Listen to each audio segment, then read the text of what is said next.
આજે આપણે જાંબુના પાન અને ફળ જાંબુ વિશે ચર્ચા કરવી છે। જાંબુ અત્યંત પાચક છે, તેવી જ રીતે ઝાડા બંધ કરનાર છે।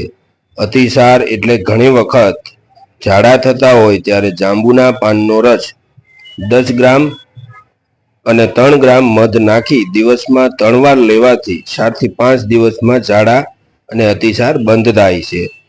ઝાડા વધારે થતા હોય તો જાંબુના ઝાડની છાલને પાણીમાં પલાળીને તે પાણી પીવાથી ઝાડા મટી જાય છે।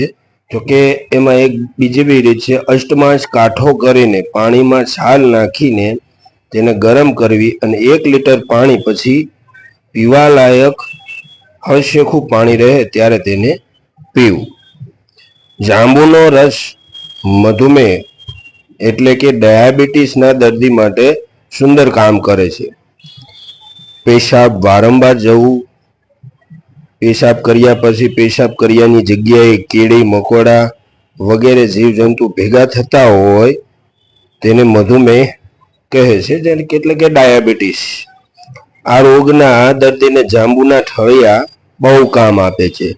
જાંબુના ઠળિયાનું ચૂર્ણ બનાવીને 1 ગ્રામ ચૂર્ણ 1 થી 3 ઘૂંટડા પાણી સાથે દર 4 કલાકે લેવાથી 3 દિવસમાં જ ગુણદાયક થાય છે। થોડી વાર પેશાબ જવું પડે છે અને તેનું પ્રમાણ પણ ઓછું થાય છે। એવી જ રીતે 2 મહિના લેવાથી અને પરેજી અને કાળજી રાખી પીવાથી ફાયદો થાય છે। મધુમેહ મટે છે।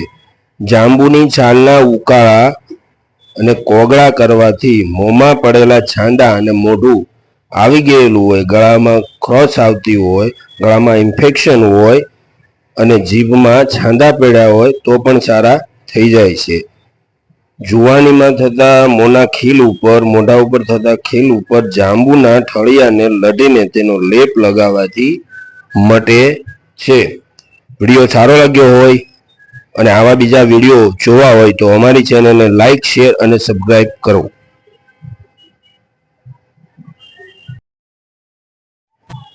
આજે આપણે જાંબુના પાન